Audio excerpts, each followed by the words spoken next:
Like, if he wants to be humiliated, he's done so enough being married to a casino.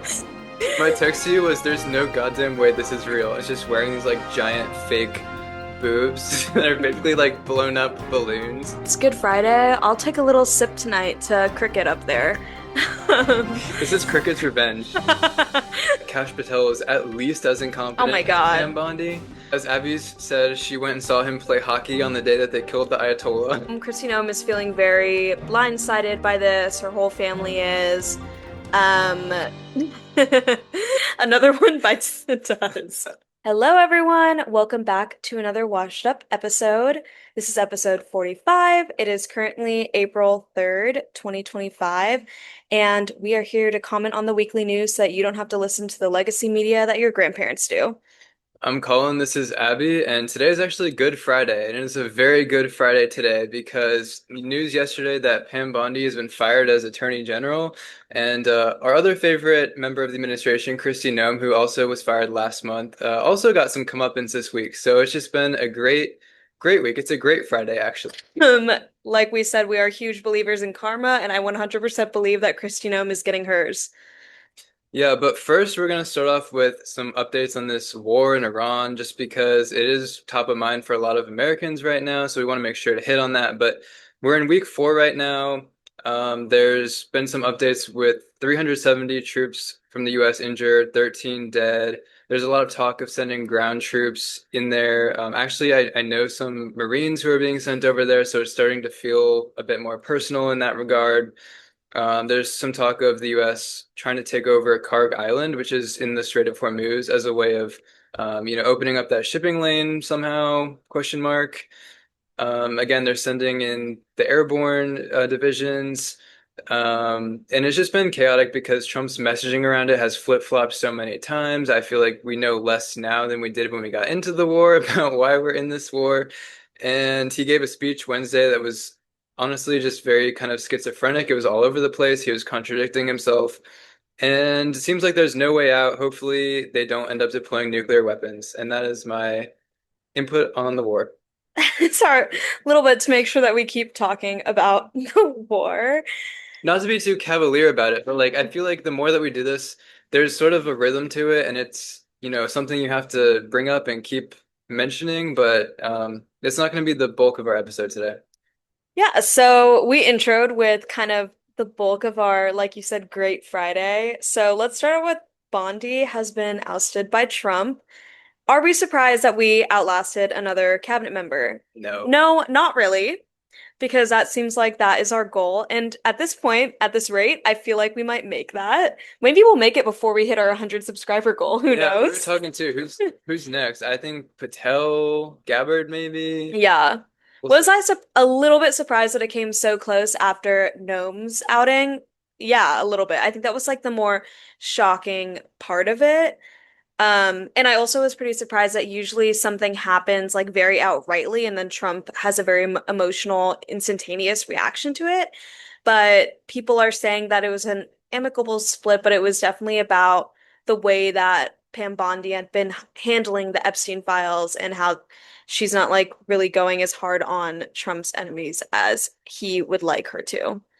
Well, that's interesting. I heard some very conflicting reports about why exactly she's getting fired, and like you said, why right now. Yeah, that's Yeah, what I heard at least in terms yes, of. the Epstein stuff, which was mostly in February when she had that disastrous hearing with the Dow's over 50,000.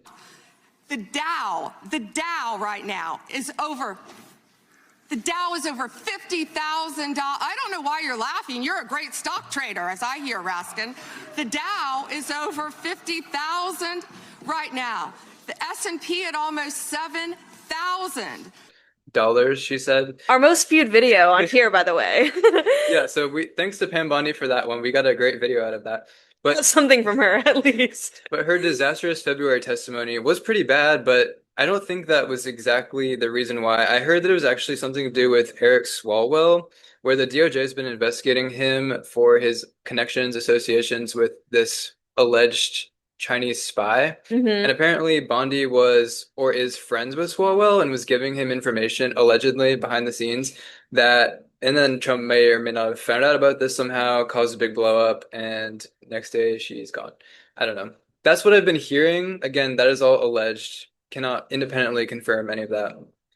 Yeah, and you know how Trump feels about when you go against anything in his agenda outside of his certain circle. I wouldn't be surprised if that's the case, but again, I can't mention the word alleged enough.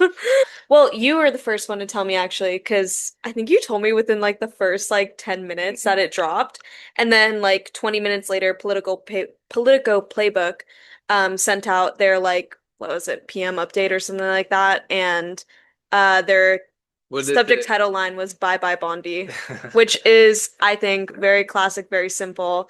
If they hadn't already come up with that, I feel like we would have titled something similar on our I would have episode. said like Noam is done, Bondi is gone, or something like that. Like a good rhyme scheme. Yeah. But yeah, she's out. The other reason I heard going around of why she might have been axed was Trump really wanted her to go after his political opponents, such as James Comey and Letitia James. We reported on this show when both of them were indicted for various different things, but then they had their cases dropped later on by the different judges that basically said, like, yeah, sorry, no real case here. So maybe Trump was mad at Bondi for not seeing those through. Yeah, I I think that it's funny because Colin and I both took like Myers-Briggs personality tests throughout college for our newspaper, but then recently I had to do it for work and I was like talking to Colin about it and it made me think about Trump's personality a lot and these like oustings of his cabinet members and how like spontaneous he is and arrogant and challenging and um, I was trying to figure out, not no offense to all the ENTPs out there, but everyone has their shadow side. And I was like, I'm so sure that Trump would be an ENTP. This is so aligning with that. I think it just makes most sense. And like the Myers-Briggs test was just on my mind and thought it was just like a fun little thing to shout out to you guys and to Colin. Yo, so the ENTP personality type is known as the devil's advocate. And some people have even said like if the devil had a personality, he would be an ENTP. I don't know. Interesting point you raised there. I wonder what Pam Bondi's personality is that she put up with his bull crap for so long. Yeah. You'd almost like not have to have your own personality to, I think, be like so sycophantic and such a loyalist. You'd almost have to like scrub yourself of any real substance just to get by in that administration, I feel like. Mhm. How do you think she lasted a whole year? It's kind of impressive. I think it's impressive for all of them. Not that I like them very much as they're doing in their roles right now, but to deal with all of what's happening, it it's impressive in like I can't believe you're still doing this type way, not as in an I think that you're cool type way Right. impressed. Well, Trump's first administration was characterized by a lot of firings. So by his own standard, he's kind of ahead He's of, like chilled out. yeah, like the fact that he's maintained his whole cabinet until Noam left and now Bondi left, granted in quick succession, but he's doing good by his own standard, I think, in terms of retaining cabinet members. Oh, Trump cabinet members. Do you have anything else to say about Bondi before Well, we move so on? some people are pointing out, so yes, she's likely to be replaced temporarily by Todd Blanche, who's currently the Deputy Attorney General. But then long term, they're going to have to confirm someone else. And some names floated around so far are Ken Paxton, who's the Attorney General of Texas, or Lee Zeldin, who is currently EPA Administrator. And yeah, I'm not sure I how I feel about the current temporary appointment. How are you feeling about? Well, my only real recollection of Todd Blanche in recent memory is him going out after the Epstein files all dropped. Said this earlier, there's this built-in assumption that somehow there's this hidden tranche of information of men that we know about that we're covering up or that we're choosing not to prosecute. That is not the case. I don't know whether there are men out there that abuse these women. If we learn about information and evidence that allows us to prosecute them, you better believe we will. But I don't think that the public or you all are going to uncover men within the Epstein files that abuse women. I don't know what you're talking about. And the press was having a scuffle with Blanche that I thought reflected poorly on him. I think that the way that both of them handled the Epstein files was definitely not a great way at all. I mean, like we did a whole episode on Pam Bondi, and I'm not surprised that Trump ousted her. I'm just surprised that it took her that long, if that's a reason why, in terms of the way that she handled it. And I think Trump is a lot of things, but he is a really good gaslighter, and Pam Bondi is very much not. Like she I think was very defensive. I think that people like don't get me wrong, like Trump says a lot of things and it's so blatant and it's so like out there outspoken. And I think it's like honestly impressive to like see the way that he talks about these things because this man like fully believes it. I think at least when he's like, yeah, the economy's booming, it's been the best it's ever been, we're winning, like whatever. And that's impressive to me. Pam Bondi did the opposite of that. Like she was just like panicking. Like we can link the episode if you guys haven't seen it. I think it's really, really funny. Yeah, totally. And again, going back to how sycophantic that she had to be in order to survive in the administration.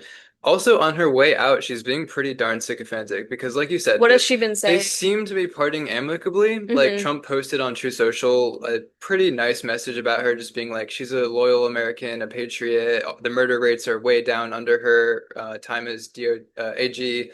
Um, and then she posted in reply, essentially like, "I'm eternally grateful for the opportunity to represent this administration," and da da da da da. And to me, it's just like, if you already have ruined your entire reputation in service to this president who is kind of a bumbling idiot of late, like Of how late. of late, like why would you go out on another sort of undignified sycophantic note? Couldn't you hit back and be like I did so much for you. You don't appreciate any of this. That if I was Bondi, I would be going down way harder, not without a fight. She seems to be going out without a fight. It is truly interesting. I think if anything else is revealed, we'll have to like look at the way that they interact with each other, or if Trump like regrets his decision. I think you were the one who texted me and you were like, "Oh, people have been commenting on like Trump letting go of the women first," Yep. which I mean, I can't say anything about in terms of if there's any connection there. It's just like something people have been talking about, but it is interesting that the first two cabinet members that he has released are both women. Right. I mean, I saw the point raised that Kash Patel is at least as Oh my incompetent as Pam God. Bondi, as At shown. at least. As Abby's said, she went and saw him play hockey on the day that they killed the Ayatollah. So Kash Patel is We're at laughing least because it's so ridiculous. Like it is just so ridiculous that we knew about that death, most likely before Kash Patel, who was out on the ice, like freaking hitting sticks with other FBI and CIA members, so. Secret Service members, Like in our professional opinion, Patel should be next, if not gone by now. And so it's just him or Gabbard. it does make you wonder like why Bondi and Noem. Although with Noem, there's certainly plenty more coming out about why it was probably justified that she's gone. Right. So, if you hadn't seen, Noam's husband was exposed cross-dressing. His name is I- Brian Noem. right. I literally thought that when you sent me this, that it was Colin sent me a screenshot of the New York Post headline. It's this like photo. I think I mean we should like insert it here. Like we're gonna insert it here. And I saw that and I literally thought it was like a meme, like from like The Onion or something like that. Like it was so insane. And I was like, is that real? I think I said like, what the fuck? My text to you was there's no goddamn way this is real. And it was just a screenshot of the New York Post app homepage. It's wild. So basically the Daily Mail got a hold of these photos of him that are very incriminating where he's just wearing these like giant fake boobs that are basically like blown up balloons. They're like sticking We'll like insert a photo. they're like sticking out of his shirt, like the ends being like you get it. You get it. You'll see the photo. Yeah. It's ridiculous and also just like so random that I think a lot of people are pointing out. Apparently, these photos are from 2025, but he had been engaging on these online chats with, there's something called like a bimbofication fetish. So he was like calling these people who would talk about this with him and I don't know, but apparently he paid $25,000 to these online chat people to do what God only knows. And yeah, Kristi Noem is feeling very blindsided by this. Her whole family is. Um, I don't know. I was pretty blindsided too. Like in terms of, holy shit, this seems like a prank right now. Like we said, Noem is getting her comeuppance. There's just so many directions to take this. I mean, Like what? do Like you think seriously, she was, what? do you think she actually had no idea, or do you think she had some idea and that was why she was, for instance, allegedly sleeping with Corey Lewandowski on the side? See, I definitely think she had to have some idea, right? Like when you're that high up and you're supposed to be aware of like potential security issues, which some people are referencing it to, which I also think I'm like, this is fucking ridiculous. Or sorry, excuse me. This is ridiculous. Um, uh, yeah, I just don't think it's that. I just think it's like unserious, and I cannot believe that somebody in this high up of a position would be so stupid to like engage in public chats like this because Colin and I always say like we literally say that if you're not willing to text it to each other or like email it to somebody, then you shouldn't say it out loud. Yeah, like don't take any photos or publish anything that you wouldn't want to see republished on the front page of the New York Times. I don't know, just some food for thought there. Definitely don't be taking photos of anything incriminating like that. Like God only knows. I feel like God only I knows. feel like our generation understands this kind of implicitly I agree with because that. we grew up in the era when Snowden was talking about what the NSA was doing with people's private photos behind the scenes and all the access that the government's had to all of our information forever and ever, or at least since the Patriot Act. So like our generation, I think, kind of understands our privacy has already been eroded so much. Why would you do something so risky and so stupid as taking those photos? It kind of makes me think he did it on purpose, which is my speculation completely. Really? But especially like it seems like I've done way more research about this than I rightly should have, but it seems like something about this like fetish of his, it's almost like he wants to be humiliated and caught. Like I think a part of him like revels in the idea of potentially embarrassing Kristi Noem. Like if he wants to be humiliated, he's done so enough being married to a casino. Public enemy number one, as we said in one of the other videos, except that slot is very fought after in this administration. But I think there's something deeper there. Like I'm gonna put on my psychoanalytic hat for a second. I feel like there's something deeper there, again, with the humiliation of like maybe he feels emasculated by being married to a more powerful woman who is, in a position of power. And maybe he is like subtly threatened by that. So he's like, oh, I know. I'm gonna ruin her political career by getting caught in a like crazy odd sex scandal where basically he's I don't know, pretending to be a woman. I don't understand at all. That's the other thing. It's second of silence because I don't really I mean I've never heard of bimbofication until Mhm. seeing this article out, so yeah, I don't That's the know. other thing I don't understand about this. Is bimbofication like he's into himself being a bimbo or like he's into other people's being a bimbo? Like I don't understand. Washed up is asking the right questions here, There's obviously. just there's no universe where we should be having to explain Kristi Noem's husband's bimbofication fetish. Like, why are we even doing this right now? And yet it feels like, people are saying like this is very private. Why are we don't even talk about it? Like it's not our business. But it is our business because they inflicted it on us. And Kristi Noem thought that she deserved to be in a position that she was grossly unqualified for. And she opened up a national security risk, opening herself up to being blackmailed for her husband's indiscreet, absurd bullshit online. So I just think that's it. She does deserve to be called out for this. And we're happy to do it here. Everyone here knows how we feel about Kristi Noem. Another one bites the dust.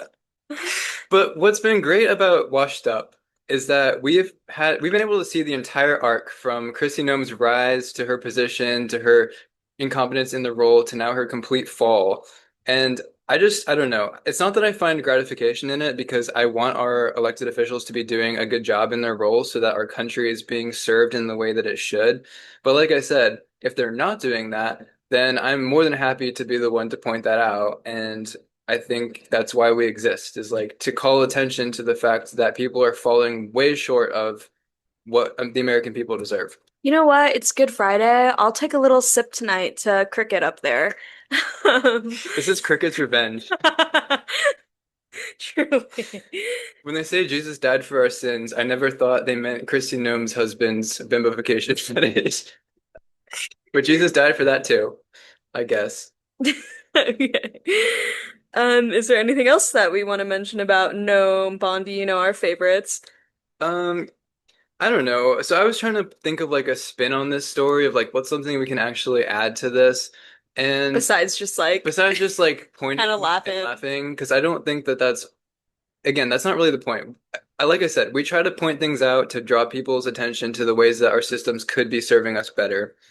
But also, I think it's a good point for like politicians. They should be living and behaving authentically because if you're not, it just opens you up to all this liability of like, other people even just doing a little bit of research about you, finding this information opens you up to blackmail and all that. I think a lot of what Washed Up does, or at least calls out, is that at the end of the day, like you will be held accountable, whether that be now or much later. Like some of the people in the Epstein files, for example, like some of them are like near their deathbed and they're finally being called out. Like you will get your karma, whether that be now or in your next generation, through your next generation or whatever time being. And I think that's the reason why we're like laughing so hard is because like we have been saying people like Gnome and Bondi deserve to be held accountable in some way. And, like Gnome's husband doing this is pretty much like social detonation. But yeah, it's just ironic that both sides of, her personal life is being exposed as well as her being kicked off of the cabinet member spot as well. Another thing to say about the story is he did not deny it at all. Like he basically was said like we appreciate I will speak on it eventually, but not right now, and I appreciate your heart is what he said to the So I'm gonna reporter. put this a pin in this one. So like it would be one thing if they were denying it, saying like this never happened or like this was AI or something. No. They're admitting it happened. And like you said, Noam said to the Post or someone that she felt devastated and blindsided by it. We feel sympathetic to that, but not empathetic. Like, My sympathy is superficial at best. you know what? I actually do appreciate that they didn't try to lie their way out of this one. So I'll give them point fourth of a point. The only people I do feel bad for are their kids. Yeah. They obviously don't deserve any of this, and hopefully they can actually find some kind of healing or resolution And you don't because it choose would your be, parents, so. yeah, they can do better. And Brian Noem has an open invitation to come on this show and talk about it anytime he wants. Exactly that. Okay. I Moving think on. that our next topic this week is there's a lot going on with SCOTUS. Let's talk a little bit about birthright citizenship. So What a if, pivot. yeah, I couldn't think of a smooth transition there, so we're just gonna start talking about it. Um, for those who don't know what's going on or what birthright citizenship is that it's a part of a 14th Amendment where anyone born on American soil is an American citizen. And the case that's going on right now is pulling from those exact words of all persons born or naturalized in the United States are American citizens, subject to the jurisdiction thereof, which is exactly what the argument is about right now. Like, um, John Sauer, I think his name Yeah. is that he's making the argument for the Trump admin right now on this very phrase of subject to the jurisdiction of, and kind of making this argument that not all people who are born here from illegal immigrants are people who intend to build a life here and like live on American soil. So that's the reason why they're opening up this case. Yeah, definitely. Birthright citizenship kind of came about in the aftermath of the Civil War because they wanted to find a way to give freed slaves a way of having citizenship so that they weren't just going to continue to be this like second class in the US. And obviously there was entrenched people in the South who figured out all different kinds of ways to disenfranchise African Americans post Civil War. But this was like one way that they were trying to protect, again, the citizenship rights of anyone born in America, essentially.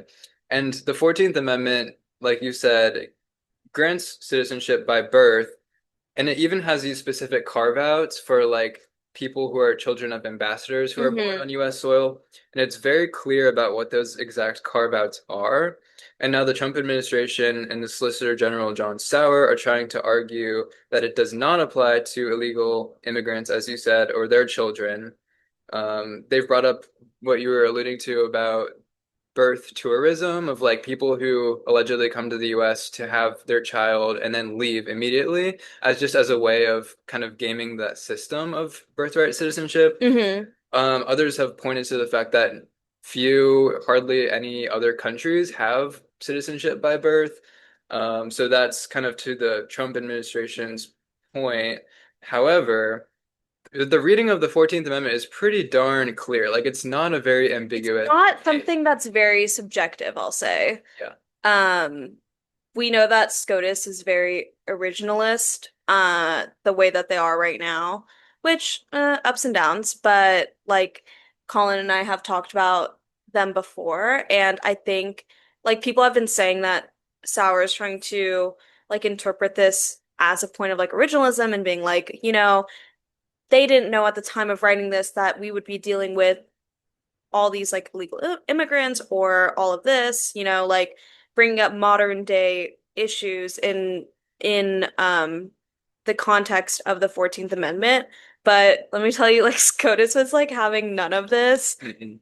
The way that they were responding was honestly kind of funny. I liked when Chief Justice Roberts called his examples quirky. I thought that was really cute. Some people think the word quirky is like really offensive. So I thought it was funny.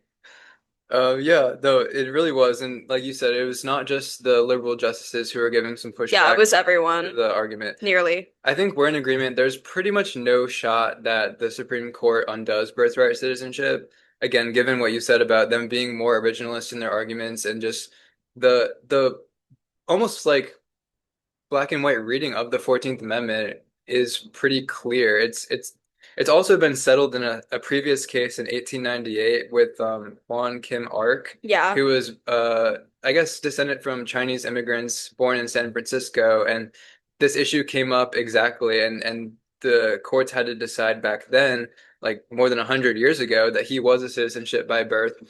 And the way that that case was decided is coming up now because it uses this term of domiciled, of like you have to be not only born in the US but born to parents who are domiciled here. And so that was how the wording was in that 1898 case. So John Sauer now is trying to leverage that and say that that doesn't apply to illegal immigrants because they're not domiciled here, or people who are coming here for birthright tourism, as they're calling it, are not domiciled here, so therefore it wouldn't apply. But again, SCOTUS was curious about how domicile and also the word allegiance factored into whether someone was guaranteed birthright citizenship, but to me, they seemed unconvinced by the Trump admin's argument. Yeah, I'll say that I had the same interpretation of what SCOTUS thought of Sauer's argument. Sauer in that same court case with Wong Kim Ark was kind of arguing that there's this like misunderstanding of the domicile and, like of people who are born here who may have parents who aren't from here or legal citizens or not yet citizens. And it just felt like very wishy-washy, his argument. I thought, yeah, that he didn't do the best job of defending that. And I don't see how you could when, like we said, the 14th Amendment outright saying is pretty clear in what it's trying to say in that, yeah, like all people who are born here, like they say it very straight up. Like I don't understand how you could interpret that subjectively. What I did think was really interesting was Trump showing up to watch the case. What did you think about that? Definitely just a power play, and definitely, to get the attention. I think any hope that he's going to intimidate the justices to sway their decision is kind of dumb. And also, I just think there's no chance his presence there is actually going to sway the way that they decide this case. I think he's doing it purely to intimidate them. And also, like, doesn't he have better things to do with, like, I don't know, the Iran war going on Or that he started, his cabinet falling apart? Like, don't you have better things to do? Yeah, I am in agreement with you there. When Colin and I were talking about it separately off camera, I kind of compared it to Cash Patel at hockey again. Not as bad for sure, but there are some better things you could be doing than sitting there for your own entertainment, trying to intimidate people who honestly aren't that intimidated by you and who have the same equal power to you and and are making better decisions on their using their judicial power and not taking advantage of it as much, I'll say that. It would be one thing if he was there because he's just known to be the super intellectually curious guy who just wants to hear the arguments and the nuances of it and kind of unpack like whether his side is on the right side or no. But that's not who he is. We know that's not who he is. He only is there for aggrandizement and attention. And apparently, as soon as he left the court, he was back to tweeting about how like what a stupid thing it is that we have birthright citizenship and no other country has this and da da da da. But that's not how our laws are made. That's not how our court cases are decided. So it's just noise. I mean, there could be many arguments that you can make with the no other country has this or no other country does that. So that is a very stupid thing for him to say. And I would say it's important to point out the stakes here and why this matters. Again, not only because of why birthright citizenship came to be with our history in America, but also just the ways that so many people have benefited from it. Like, I would imagine, including both of us, my ancestors coming from Eastern Europe, Poland and Slovakia and, Hungary, like all of them, I feel like at one point or another benefited from birthright citizenship because their children were just naturally American citizens. citizens. Yeah. Some of them had to go through naturalization processes and all of this, which can be like a headache and they assimilated, but it brings more people here, even like from past decades and centuries. So we've benefited from it massively. I don't understand why people think that nowadays we're not continuing to benefit from it by the people that we're attracting to our country. I agree with you. All right. Were there any other comments by the justices that you thought were funny? Because we really like to unpack those. Um, the one that stuck out to me the most was definitely the quirky comment from Chief Justice Roberts. Um, I can't think of any off the top of my mind right now. What do you have? And I'll tell you if I remember it or not. I know that Gorsuch made a little aside, and again, he's one of the more conservative justices, but he made a little aside to John Sauer basically when John Sauer was trying to cite that past case of Juan Kim Ark, and he was like, "Oh, I don't." Gorsuch was like, "I don't know if you want to be citing that or like relying on that for your argument," which is kind of a funny like pushback if you can read in between the lines of how that might mean he's leaning on this decision. Yeah, I'm just imagining Trump sitting there being like, "Oh God, I gotta fire another person now. I need to find someone else to do John Sauer's job." Well, I mean, okay, actually, allegedly, I saw reporting that he indicated to Bondi that she was fired either on the way to or from. Oh yeah, I actually saw that too. That So, there was like an inside source who said that they were in the car together on the way to the court, and so that you're was right how on the they had nose their there. He their. was like, "This is going so bad. I need to fire someone." So maybe that's the reason why she got fired. He was just so he Pissed. needed pent up energy to be let out, and she just happened to be sitting next to him. Just like how we speculated earlier that this Iran war is all about him losing the IEPA battle and how he's just lashing out. Read between the lines, people. Critical thinking. Yeah, I think that's about it for me this week. It's been crazy. A lot Crazy, of crazy. upheaval, but not like bad upheaval, just your run-of-the-mill Washington, D.C. upheaval, where like one minute you're all the way up, next minute you're down on the floor and your reputation's in the drain. I think it's fun because, I mean, not saying that everything happening right now is fun, but like leading up to recording, Colin and I will text each other and be like, "So should we do an episode about this?" And then it's like boom, boom, boom. Stuff happens and I'm like, "Well, that's our episode right there." And I think that this episode is a prime example of that.